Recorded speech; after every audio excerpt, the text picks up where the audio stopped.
नमस्कार प्यारे साथियों। आज हम जीन पियाजे को लेकर के बात करते हैं।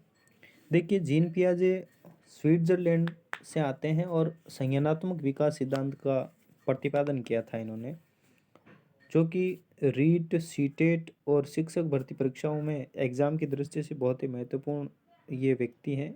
2-3 सवाल ये ज़रूर देते हैं।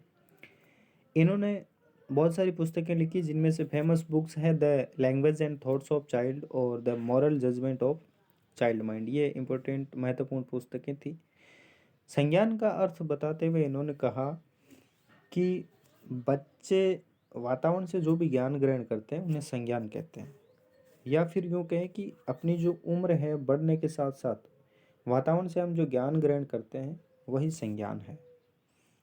और जीन पियाजे मूल रूप से जीव जंतु शास्त्री थे, यानी बायोलॉजिस्ट थे, और इन्होंने अपने पुत्रों पर ही प्रयोग किया था। और एक चीज़ यह है कि जीन पियाजे ने अपने सिद्धांत का प्रतिपादन करने के लिए एक संप्रदाय का प्रतिपादन किया था, जिसे स्कीमा नाम दिया था, और ये एकमात्र मनोवैज्ञानिक थे जिन्होंने स्कीमा वर्ड का उपयोग किया था। अब ये स्कीमा होता क्या है, इसके बारे में हम समझते हैं। देखिए, स्कीमा कुछ भी नहीं है। स्कीमा यह है कि मतलब जो कि बच्चा किसी भी चीज़ को प्रथम दृष्टया देखता है और देखने के बाद अपने माइंड में एक छवि बना लेता है उस चीज़ की, कि आखिरकार ये चीज़ क्या है, वो समझ लेता है, उसे स्कीमा नाम दिया था। यानी बालकों की जो मानसिक संरचना है, उनमें जो ज्ञान के पैकेट्स बन जाते हैं, उन्हें इन्होंने स्कीमा नाम दिया है। यानी कोई भी चीज़ कोई देखता है, देखने के बाद अपने मन में कोई चीज़ बना लेता है, उसे स्कीमा कहते हैं।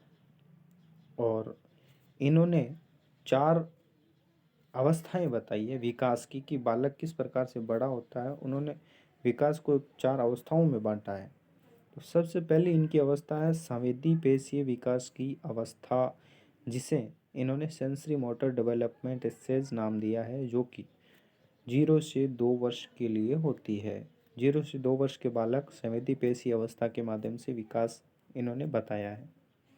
इसमें क्या होता है, बालक बाह्य वातावरण की समझ तो रखते नहीं है, तो फिर और किसी भी चीज़ को, ये वस्तुओं को, मतलब वस्तु स्थायित्व नहीं होता इनमें। आंखों से ओझल तो माइंड से भी ओझल हो जाता है। ये चिंतन भी नहीं कर सकते हैं, लेकिन हाँ, केवल और केवल संवेदनाओं द्वारा ज्ञान ग्रहण करते हैं। संवेदना मतलब देख कर, सुनकर, चख कर, स्पर्श करके ऐसे ज्ञान ग्रहण करते हैं। एक बात और, ये स्वार्थी और सब केंद्रित होता है।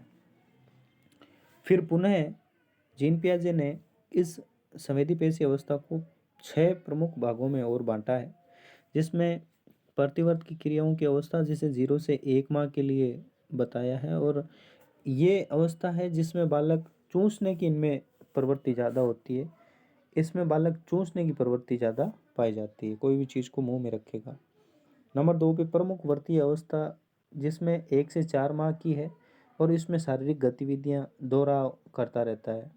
फिर गौणवर्तीय प्रतिक्रियाओं की अवस्था, जो 4 से 8 माह के लिए होती है, जिसमें बालक उल्टन पुल्टन करने लग जाता है और आवाज़ें निकालता है जो कर्णप्रिय हो, जो कानों को अच्छी लगती हो।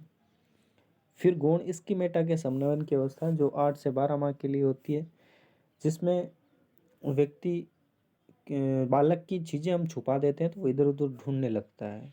फिर 5वीं अवस्था तृतीयवर्ती अवस्था, जिसमें 12 से 18 माह के लिए हम चीज़ें, बालक चीज़ें गिराने लग जाता है, चीज़ों को फेंकने लग जाता है। उसके बाद नंबर 6 पे है मानसिक संयोग द्वारा नए साधनों की खोज की अवस्था, जो कि 18 से 24 माह के लिए होती है। और महत्वपूर्ण है कि इसमें इसे वस्तु स्थायित्व का प्रारंभिक काल माना जाता है। किसको? मानसिक संयोग द्वारा नए साधनों की खोज की अवस्था, या फिर यूं कहें संवेदी पेशी अवस्था है, ये वस्तु स्थायित्व का प्रारंभिक काल है। ठीक है। हाँ, दूसरी अवस्था के बारे में इन्होंने कहा कि ये 2 से 7 वर्ष के बच्चे, ये दूसरी अवस्था पूर्व संक्रियात्मक अवस्था आती है, जिसमें 2 से 7 वर्ष के बच्चे आते हैं।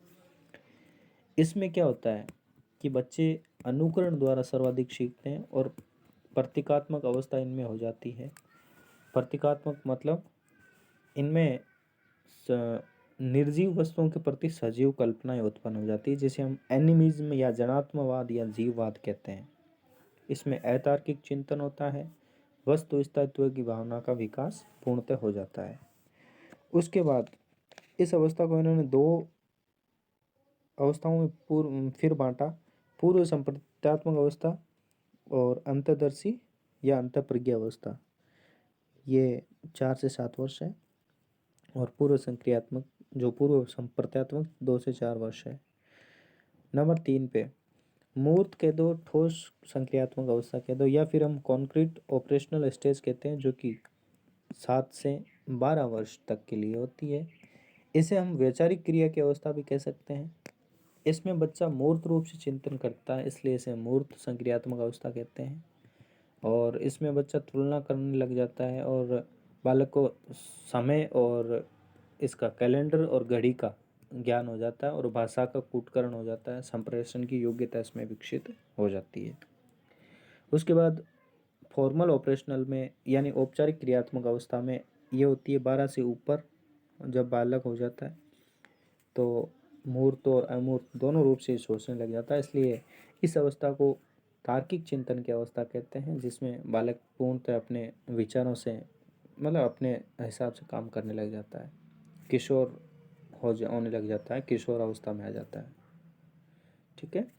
और देखिए, जीन पियाजे ने महत्वपूर्ण कुछ शब्द दिए थे जो कि एग्जाम की दृष्टि से महत्वपूर्ण होते हैं, जिसमें सबसे पहला इन्होंने शब्द दिया अनुकूलन, या फिर संप्रत्यय कह सकते हैं, संप्रत्यय दिए जो कि अनुकूलन के रूप में दिया था, जो एडेप्टेशन जिसे कहते हैं। देखिए, एडेप्टेशन क्या होता है कि वातावरण के साथ अपन जो समंजन करते हैं, इसकी जन्मजात मूल प्रवृत्ति होती है हमारे अंदर, किसी भी बालक की, किसी भी प्राणी में, जिसे हम अनुकूलन कहते हैं।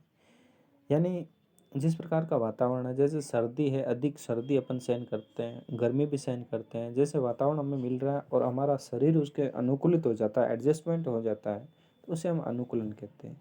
अनुकूलन में दो चीज़ें आती हैं। कौन कौन सी दो चीज़ें हैं? एक तो होती है आत्मसातकरण, जिसे हम एसिमुलेशन कहते हैं, और दूसरा आता है समायोजन। अब देखिए, आत्मसातकरण क्या होता है कि इसमें हम कोई नई चीज़ सीखने के लिए हम अपनी पुरानी चीज़ों का सहारा लेते हैं। जैसे हमने पहले कोई चीज़ सीख रखी है, उसका सहारा लेकर नई चीज़ सीखते हैं। समायोजन एकोमोडेशन क्या होता है कि अपनी जो परिस्थितियाँ हैं, जैसी परिस्थितियाँ हमें मिलती है उसके अनुसार अपन व्यवहार को बदल लेते हैं, यानी जैसा देश वैसा भेष, इसे हम समायोजन कहते हैं। फिर इन्होंने साम्य धारणा बताया। साम्य धारणा के रूप में इन्होंने बताया कि आत्मसातकरण और समायोजन के मध्य एक संतुलन जो स्थापित हो जाता है ना, इसे हम साम्य धारणा या एक इक्विलिब्रेशन कहते हैं। इसमें बालक अपनी परिस्थितियों को जानने और समझने की कोशिश करता है, यानी अपना जो सही स्कीमा बनाने का कोशिश करता है। फिर है संरक्षण। संरक्षण के संदर्भ में जीन पियाजे लिखते हैं कि वातावरण में जो भी परिवर्तन होते हैं, यानी किसी भी वस्तु का जो रूप रंग में उसमें परिवर्तन होता है ना, उस चीज़ों को समझने की जो क्षमता है वो संरक्षण है। नंबर 4 पे संज्ञानात्मक संरचना के बारे में जीन पियाजे बताते हैं कि जो हमारी मानसिक क्षमता है, जिसमें कोई भी हमारे संज्ञानात्मक जो संरचना है, जिसमें हम मानसिक रूप से जो कार्य करते हैं, हमारे मस्तिष्क में जो प्रारूप बनते हैं, जो सेट बनते हैं, वही संज्ञानात्मक संरचना है। और मानसिक प्रक्रियाओं का निर्धारण भी इसी में ही होता है। फिर मानसिक संक्रिया क्या है? मानसिक संक्रिया वो है कि जब हमारे सामने कोई भी समस्या आती है, उस समस्या का समाधान करने के लिए हम चिंतन करते हैं, और चिंतन जो करते हैं, वो चिंतन करने की जो प्रोसेस है, वही मानसिक संक्रिया कहलाती है। हम जो चिंतन करते हैं ना, वो चिंतन करने की जो प्रोसेस ही है, वही मानसिक संक्रिया कहलाती है। उसके बाद स्कीम्स। देखिए, ये एक नया वर्ड है। स्कीम्स का मतलब है बार बार किसी पैटर्न को अपन दोहराते हैं, यानी व्यवहार का वह संगठित पैटर्न जिसे हम आसानी से दोहरा सकते हैं। जैसे कि कोई बालक है, हमेशा स्कूल के लिए तैयार होता है, सुबह उठता है, स्कूल के लिए तैयार होता है, स्कूल जाता है, वापस आ जाता है, फिर दूसरे दिन उठता है, तैयार होता है और स्कूल चला जाता है, फिर घर आ जाता है। एक दोहराया जा सकने वाला व्यवहार है जिसे हम जीन पियाजे ने स्कीम्स नाम दिया था। उसके बाद विकेंद्रीकरण एक शब्द दिया है। विकेंद्रीकरण क्या है? जीन पियाजे कहते हैं कि कोई भी विषय वस्तु है, उसके संदर्भ में अपन वस्तुनिष्ठ और वास्तविक रूप से सोचते हैं या समझते हैं, इसकी जो क्षमता हमारे अंदर है वो विकेंद्रीकरण है। लास्ट में फिर वापस स्कीमा शब्द दिया था, जिसे हमने पहले ही समझ लिया है कि बालक बालिकाओं की जो मानसिक संरचना है उसका ज्ञानात्मक पैकेट से स्कीमा है, या फिर यूँ कहें कि बालक बालिकाओं की मानसिक संरचना का व्यवहारगत परिवर्तन ही स्कीमा कहलाता है। जिसे हम सामान्य रूप से ये कहें कि कोई भी चीज़ वो देखता है, देखने के बाद अपने माइंड में उसकी छवि सेट कर लेता है, उसे स्कीमा कहते हैं। तो इस प्रकार से हमने जीन पियाजे को समझा है।